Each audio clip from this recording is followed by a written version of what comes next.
I'll make sure that you get it. And if you're hearing me loud and clear, say activate me, because I want to know the people who are listening on YouTube, or if you're listening right now through Apple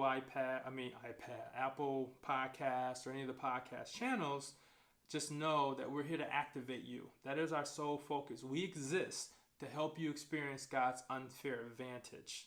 And you have to remember that, because once you experience it, you can't go back. It's like a balloon. Once it expands, it can never return back to its original shape or size, or like a parachute.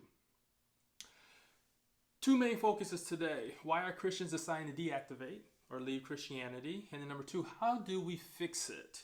Which is a really big question, okay? And so we're going to move through what are the main causes for people deactivating, what needs aren't being met that's causing the deactivation. And then also we're going to look at, people who hurt, the old saying, hurt people. So the people who are in the faith that are hurt are also hurting people and is moving good people away. But what are the main causes? I think the primary reason, overall, the statistics that we're going to talk about, overall, the data that I've collected and aggregated here in the last week, the biggest reason for leaving is that Christians do not have a firmly rooted, independent relationship with their Heavenly Father. That is it. Like when you think about any relationship that you have in your life right now that you value, that could be with your spouse, that could be with your children, that could be with your parents. When you think about those relationships that have stood the test of time, that have weathered storms, there's been joy, there's been sad, there's been happy, there's been pain, trial, even in some cases betrayal. When you think about that, when you have independent, deeply rooted relationships, you don't allow the noises from the outside to come in to shake up or uproot what has been established, for years, decades. You just don't allow it to happen. But when it's not firmly rooted and it's easily to be plucked, then any noise that speaks to a feeling, and then you begin to act on that feeling and producing a behavior, can easily allow you to waver and even get to the point where you're disgusted, resentful, and you walk away. So although people have placed the blame on so many different areas, matter of fact, let me give you some of the areas of blame that people are saying this is why they're deactivating. Okay, so first and foremost, the lack of support for the LGBTQ community. And I'm going to speak to that, so I'm going to come back, but just know, behavior of believers, politics, faith leadership, intellectual integrity. Intellectual integrity? I don't even know who came up with that one, but mental health, independence, women's rights, scriptural issues, civil rights, exposure to differences, pain, abuse, hiding, abuse. Okay, so the list can go on and on and on and on, why people are justifying their reason for stepping away from the faith. Now, some of you, I may have listed off some things that have caused you to second guess the faith. And when I look at that, I think to myself that is a person who really was not committed to their walk with Christ. They were interested, it was a preference, it was a fad maybe, but they weren't firmly rooted. Because if you really believe that the Bible is what it says it is and I am what it says that I am, then all this other noise that's going on right now should not cause you to waver. But it does, because the relationship isn't there. I'm going to discuss how we fix this, but when the relationship's not there, this becomes the cause of this. So check this out. For some time now, I'm citing this from a Pew study.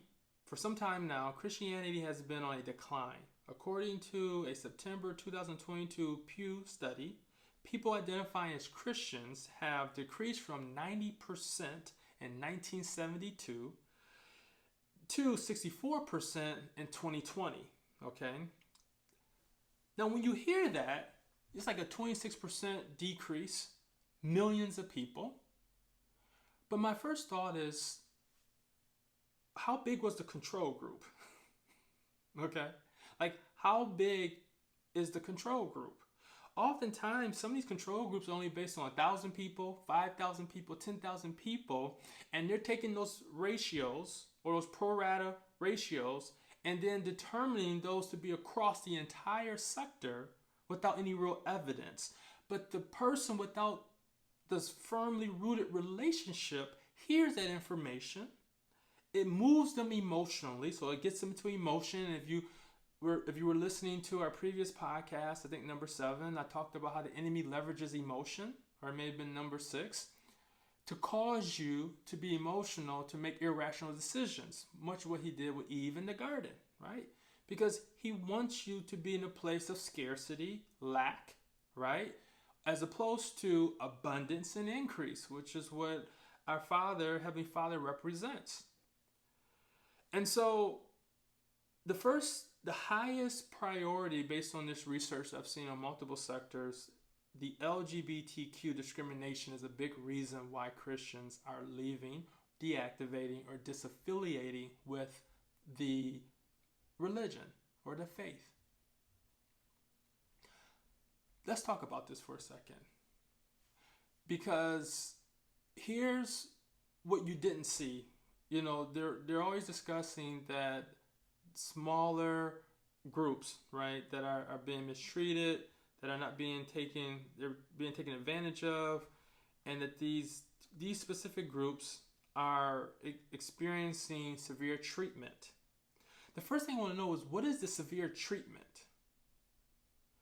Because when I look at civil rights and I look at, slavery, when I look at the Holocaust, I see severe treatment. I see people that were hung. I see people that were mass murdered. I see people that were, there was catastrophes that took place that eradicated bloodlines. I don't see that happening stateside with the LGBTQ community, right? TQ community.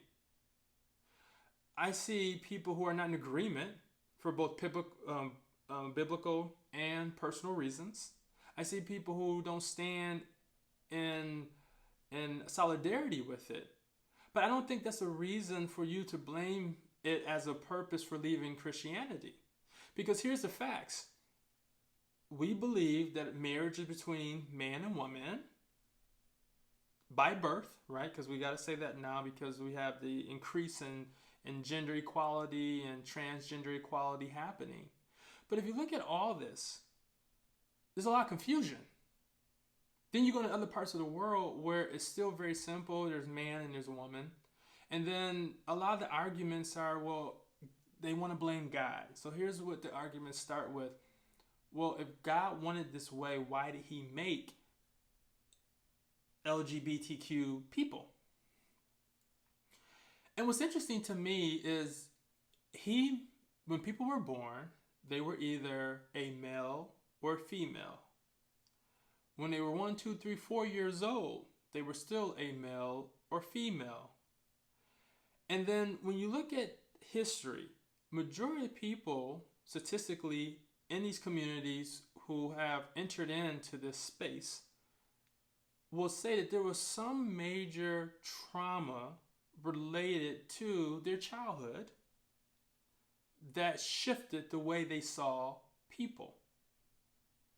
So if you look at that controlling number and category of people, and I don't have those statistics with me, but please, you're an adult, Google and find the statistics, find someone that's vetable and verifiable. But God did not cause that. He did not produce that, right? That was man and free will that interceded. And here's the funny part. When you look at the politics right now, you'll see that the politicians are pushing legislation to create more confusion for children to identify differently at a very young age, which is very pervasive when you think about it. Just pedophiles at the highest level getting children to say, hey, you may have a penis, but if you want, you can be a woman. Even though biologically, all the drugs they'll have to take, I mean, it's just not possible.